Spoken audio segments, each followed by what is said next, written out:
been a minute since y'all seen in one of these jumps right here, Slim. But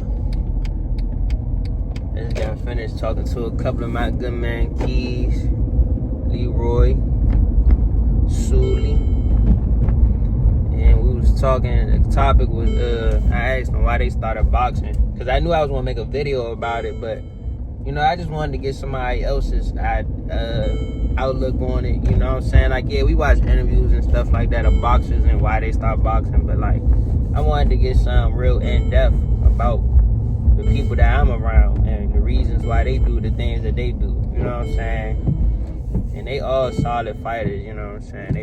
They all really good, bro. To me at this moment, they all better than me for sure. You know what I'm saying? But they got more experience. But as I digress, like, they all told me different. They all had like different sides of why they started to fight, and whether it was they father was fighting. Leroy said his father was fighting, and he loved it. You know what I'm saying? He loved fighting after he had fought at Berry Farms. Sully told me somebody had tried to, you know what I'm saying, do some harm to him and try to rob him, so he wanted to make sure that things was like on point, you know what I'm saying? And Keys, he said he always wanted to box and he wanted to find another way out, you know what I'm saying? His mother then used to send him out when he was a kid. So it'd be like them all three different stories right there on boxing. And my story is even you know what I'm saying, even more different than theirs. And like I remember the first time I heard about boxing, I just like Adrian Broner. And I mean, of course I like Floyd Mayweather and stuff like that, but when I heard about Adrian Broner, I was like, wow, he cool, bro. I liked how he moved and stuff like that. I liked that he was dark skinned with waves and he was like that, and Floyd liked him and stuff like that. And like I started looking into boxing more and more. And like I remember I worked at Six Flags, and I remember me and my friends, we always used to put the gloves on in my basement.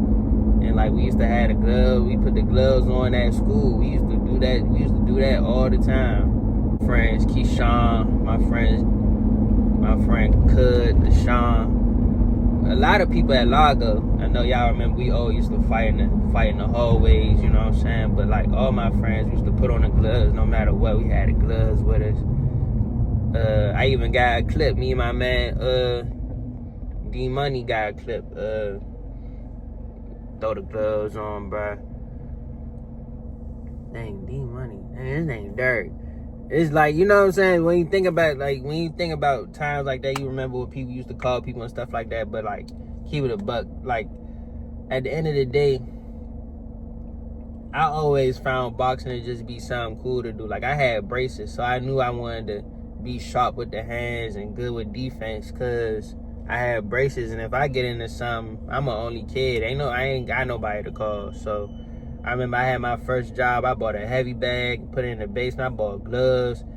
Like, I had it all. I realized save all my Six Flags checks. I had to be like 14, 15. Save all my Six Flags checks. Put the heavy bag in the basement. Slim, bought a heavy bag stand and all that. Like, my hard-earned money. Ain't nobody buy that for me. So I just started learning how to punch and stuff like that. Used to just throw punches, watch every fight that came on Showtime and HBO. Just fell in love with the sport. Then I remember I used to get my hair cut with with Keyshawn and Vinny. They named Uncle Danny. Uncle Danny, he was the barber. We used to get our hair cut right, but then they say like, yeah, he trained Lamont Peterson, and he beat up headbangers. And I'm like, huh? The heck is, you know what I'm saying? I don't even know these. Like, I didn't know who Lamont Peterson was. I didn't know what headbangers was or nothing. I just knew them through them, right? So I'm like, alright, I want to go up that jump, you know what I'm saying? I want to box. And I remember sitting in the chair getting my hair cut, and I was like, yeah, I want to go up there and box. He's like, man, they fight up there. They tough up there. And I'm like, well, Well, that's what I'm trying to do. That's the whole point, you know what I'm saying? Like, really, that's the whole point. So I think I found out about them like 15, 16. This after I done bought a heavy bag. I done already put the gloves on with the guys. And oh, matter of fact, I forgot one person. My man Moody John. He used to box, and I used to realize I love the way he boxed. He used to fight like Roy Jones and Muhammad Ali. Used to have the nice fast hands. But he was big, so I'm just like, dang, like bro, really sharp. So like all these type things around me and stuff like that, I'm just boxing self-taught, you know what I'm saying? Nothing is taught to me. I remember I used to hit the bag with no with no hand wraps until I bought some hand wraps and stuff like that and all types of stuff, bro. And like, it's just like, it dawned on me that like everything kind of just like got put in place. So like, then boom, I remember I had started driving. I had got my second job at McDonald's, and I was working at McDonald's, and I used to go to the gym in between the days I didn't work. So I had to be like 15, 16. I used to go to the gym. The Headbangers up there. I remember Coach Jamie was like the first coach I met. Like I tell people all the time, now she was the first person I sparred. I had to be like 16, had to be like 13, 14, bro. It really dogged me. And like, I remember I used to just love the sport, but I was never really good at that point. You know what I'm saying? You knew.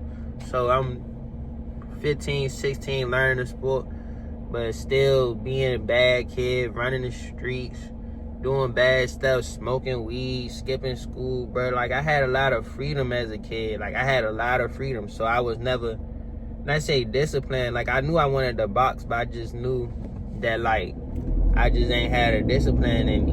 So, like, when it was time for college and stuff like that, my mother was like, you going to college or you going to the military? Because it was either that or get kicked out. You know what I'm saying? Which is, you know what I'm saying, go do it on my own. But I chose the military, and my initial thought was like, yeah, I'm gonna go to the military, I'm gonna box for the army, and I'm gonna end up going to the Olympics. That was my dream. And this was around the time Shakur Stevenson went to the Olympics. I seen him do it. I said, bet I'm gonna go to Olympics 2020, bro. That's gonna be my time. I see Shakur going right now. I'm gonna take this army route. I'm gonna get paid. I'm gonna go to all army boxing. Cause when I went started at Headbangers, they was heavy in camp, bro. They had Adrian Broner there, they had Tank there, they had, like I said, the Peterson brothers, they had my man Pat there, they had Remo there, they had so many good fighters there. Rashid Warren, Dede Juvie. It was a lot of fighters, bro. That's all I can say, right? And then like even the kids, like I said, they had Nico, they had Scooter, the dog now, Nashi, the dog now, like, you know what I'm saying? Like, they had the real fighters right there, bro. And like, so but the main fight I'm talking about was Jamel Hearn. Jamel Hearn gave me the idea because he was all Marine boxing, and then he ended up going to the Olympics with Earl Spence in 2012. So I said, well, you know what? I can do that. I can do the same thing that he did, bro. You know what I'm saying? I seen the route. So after I seen the route, what he did, I say, let me do this. End up deploying, getting married, deploying, all that good stuff, bruh. You know, completing basic training, completing AIT, doing all the army stuff, right? And like, ooh, bruh. After deployment, like, I had met Sergeant First Class Downs on deployment, right? Shout out to him. He gave me a chance. So I met him on deployment, end up linking up with him, telling him, yeah, I box at Headbangers. Not really that good, but you know what I'm saying? I still had some type of understanding on what I could do in that jump, right? Boom. It was another situation with boxing. I mean, I ain't telling my whole boxing story, but like when I moved to El Paso, when I first moved to El Paso, I ended up training at this gym. Shout out Terry Green. He was also on the All Marine jump. Jamel had put me on to him. He happened to have a gym real close to my jump. So I ended up training with him for a little bit, ended up sparring somebody there. and it didn't go well. Then, not saying the training didn't go well, the sparring session didn't go well. I ended up getting cooked, and I just was out of shape, real out of shape. I just didn't believe in myself at the time. So then I deployed, go to Kuwait, Iraq. You know what I'm saying? And end up training there at Camp Gurn. They had like little fights there and stuff like that. Then I end up coming home, putting in my packet to go to All Army Boxing as soon as I came home from deployment. So I go to All Army Boxing in like a whole different shape. Like I think I had left deployment like 150, 160. Fat man, 160, 170, fat man, cutting weight, trying to cut down to 130, you know what I'm saying? Not really knowing how to cut weight, not knowing nothing about it, but around some good talent, end up hurting myself. And like the second sparring session that I had, end up dislocating my thumb, right?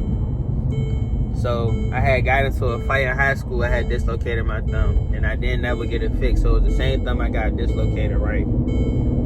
Boom. So now I'm just stuck. I'm 20 at the time. Then tried boxing different ways, but I felt like I was just done. And I couldn't do it no more. And it kind of hurt. So like, you know what I'm saying? I kind of gave up on it. Got out the Army, went to the weed route, got kicked out the Army. You can see it in my first video on my page, bruh, explaining what you should do when you get kicked out the Army. Got like 700 views. And like, the reason I got kicked out was from smoking. And then I got out, tried to run a weed business, worked at a couple dispensaries and grow houses. Like I was really locked in on the weed, but I gave up on boxing, right? Because I thought I was done. Push kind of shove, bruh. I stopped my YouTube channel again. And y'all can see as the growth goes, like, I'm back in this jump, man. And what better place to go than back to the place that gave me my first ounce of boxing and learning how to box and loving boxing, like. And now that I'm back, man, I'm never gonna mess up. I'm never gonna give up. I'm never gonna quit. I'm never gonna stop. I feel like Allah gave me this chance to just shake back, you know what I'm saying? Get back on track. Become who I'm supposed to be.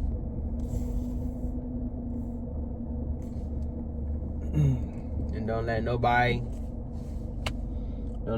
stop me, for real, man. And I just had deja vu pulling up, cause like I knew the story would be over by the time I pulled up to my house. But I said I wanted to make this video a while ago, but today's the day. So yeah, that pretty much sums up that. So October day 7. Either day 6 or day 7. I think it's day 7 though. So a week into October, 141 days in. No, 142 days in on this mission. Yeah, man. That's my story. That's where I'm at with it. I'm getting sharper by the day, stronger by the day, getting better by the day, not letting nothing stop me. So with that being said, it's over.